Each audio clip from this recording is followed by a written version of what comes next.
We are in Corinth, and the year is 67 AD. Somebody called Nero decided to cut a canal through the isthmus. There's a mountain of solid rock, just 6 kilometers of nothing but stone. A thing that every ruler seen, knew about, and walked away from. He shocked the crowd by turning up and starting it himself. He helped the diggers and everyone else inside. He even carried a basket of earth on his shoulders. He even wrote a song for the occasion. He made it quite theatrical. But then, after that one basket, he walked away. He disappeared within the crowd. The people who actually dug it were prisoners and exiles. And somewhere within that ditch, with chains around his neck and nothing but a pickaxe to his name, was a man named Musunius Rufus. A philosopher, a slave, somebody with not much to his name at the time. Because although his situation may seemed, not ideal, to put it bluntly, he actually came on to becoming a teacher of somebody you probably already know. He ended up teaching Epictetus. An old friend of Musunius came down to him and he spoke and told him that he can't bear to see him like this. He can't bear to see him doing what he's doing. And to that, Musunius replied, "Does it pain you to see me digging Greece's isthmus? What if you saw me playing the instrument? Just like Nero. Your reason to be free is also somewhere out there. So let's find it." Musunius Rufus' philosophy was about deliberately making your life difficult and doing hard things on purpose in order to be tougher. And there's a chance that you could probably do the 5 AM wake up. You can probably do the cold shower. You could probably push through the last set at the gym. You can do all these difficult things. But there's something else, isn't there? There's something difficult that's been bothering you that you don't quite want to face because maybe there's a message on your phone and you've not opened it on purpose for 11 days now. And you saw it, reminded yourself, and you put your phone face down and you went and made a coffee. Although the 5 AM wake up and crushing at the gym aren't exactly the easiest things out there, they can be overcome by just sheer force. You can just force yourself to overcome them. But that difficult text message, applying for something you're not very comfortable in, trying something completely new, that's more psychological than anything. No amount of pushing through will get you to do that thing. And that is the part where you just fall short, don't you? Being tough and suffering on demand can be seen as quite beautiful, really. It's wonderful to see how far you can push your body, to see just what you can actually achieve with the things that you do. So don't want you to think that you're not tough, so to speak, because you can be. But I believe that's more than likely because it is scheduled. Because a gym session, it's scheduled in your week. Waking up at a certain time, that's scheduled. Taking a cold shower may not be fully scheduled, but there's going to be times where you're more likely to have one. Those are quite predictable. Those are things that happen because you want them to happen. Avoiding a difficult conversation, not replying to somebody, not sorting out that important thing that letter says from 2 weeks ago, that's you choosing to skip them. And those are the real things that make you mentally tough. Those unpredictable moments. Those moments where you don't know what they are until you face them head on. Because if I ask you right now, I want you to think about what are the most difficult things in your life right now that are difficult to face, that are hard to overcome, that you can't schedule by putting them into your calendar or your daily to-do list. I think the Stoic answer to becoming more mentally tough revolves around 2 main moves. The first thing is to actually check what's training you. See what's actually making you better. Because Musunius actually split his training into 2 different things. Because there's the training you can see, sleeping on the floor, not having luxurious meals, physical labor, walking instead of taking the horse. Those things train you, you can see those, you're aware of those. In the modern day, I suppose it would be walking instead of taking a car. But you get the idea. And there's the training you don't see. What is it that you do with your own judgment when nobody can see you? When you're faced with a difficult decision or situation, do you just crumble and you just think, that's it, I'm done, I can't do this? Or do you just take it head on? What do you make out of it? How does your thought process look like? So if you just sit there, down in the dumps, and just shy away from it, those problems are never going to solve themselves. It is yourself that has to figure it out. So you can actually test yourself on this. And it's pretty simple, to be honest.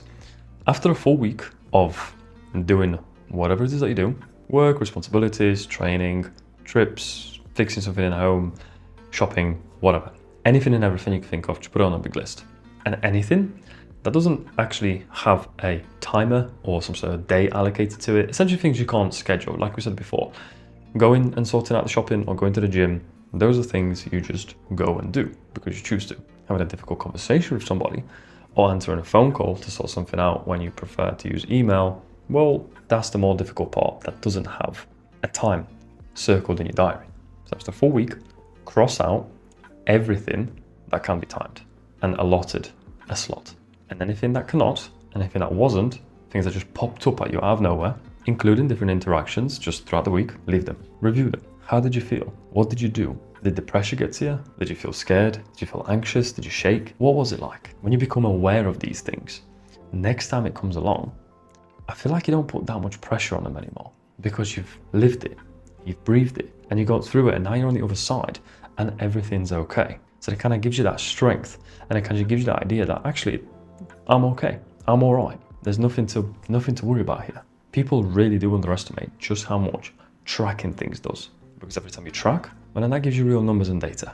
You probably track your workouts, probably track the calories you eat, you probably remember how many hours you've slept, but you probably don't know or remember how many difficult conversations you had, or how many things you had to do that you didn't really particularly want to, that just sprung up on you out of nowhere. The second thing is to stop waiting to become the man that can actually face those things. Musunius always said the same things to all of his students. Virtue isn't something you know, it's something you practice. You don't become a liar player by understanding the lie. You become one by playing it badly, out loud, for a long time. And that really hits home because I used to wait until I would be better or more knowledgeable, but the reality of it is, we don't become good at something by thinking about doing it. We become good at something by doing that something. If I want to play the guitar, well, it doesn't matter how many videos or instructions I read or tips and tricks I get from other guitar players. I have to pick up the guitar and I have to play it myself in order to improve. Same goes for anything, even things like knowledge like maths. Of course, you read about it, you get taught about it to understand it, but actually doing the equations, actually writing them out, that is the thing that eventually just makes you click and you see it. You see the pattern, you see the numbers, you see what that means there, why that correlates to this. You get a feel for it. That only happens when you actually try. Not just think about it, not just research it, not just listen about it, actually do it. Because every single time you do something you're not ready for, especially if it's done badly, you train yourself to be tougher, you train yourself to be better. And every single time you approach that same thing again, it gets easier and easier and easier. So tonight, the thing you've been avoiding all last week, the first thing that comes to mind, do it today. If it's not possible to do right now, tonight, because for all I know, you could be watching this at 11 p.m. when you probably should be in bed for work the next day. Just do it the following day. Make it priority. Focus on that one thing, because once you do that one thing, other things will be that much easier, because it's all about momentum. Do something difficult, realize just how easy it actually was, move on to the next one, and just rinse and repeat the process over and over again. And that's it. Just find that one thing. The first thing that comes to mind I've been avoiding for the past week. Focus on it and get it done. And I guarantee you realize just how much time you've wasted by just putting this off, rather than just getting it out of the way. I'm not saying it's going to fix all your problems. I'm not saying it's going to go well. I'm not going to say it's even going to go all right, because it may not. But that's not what we're trying to do here. We're not trying to become the best at something or solve a certain problem or whatever. What we are trying to do is to prove to ourselves that we can. And if we can once, we can again, and again, and again. You just need that first step. Prove to yourself once they can do it. You've got to prove to yourself over and over again they can. If you made it this far into the video, thank you very much for watching and being here. Don't forget to like and subscribe. It helps me an absolute ton. And if there's anything that you want help with in more detail, I do actually offer one-to-one coaching. It is the top link in the description. So if you'd like to jump on a call, just fill it out, just a couple of questions, and let's have a chat. As always, I'm going to leave a video on the screen right here for you to enjoy, and hopefully I'll see you there. And if not, have a great day. See you later. Bye-bye now.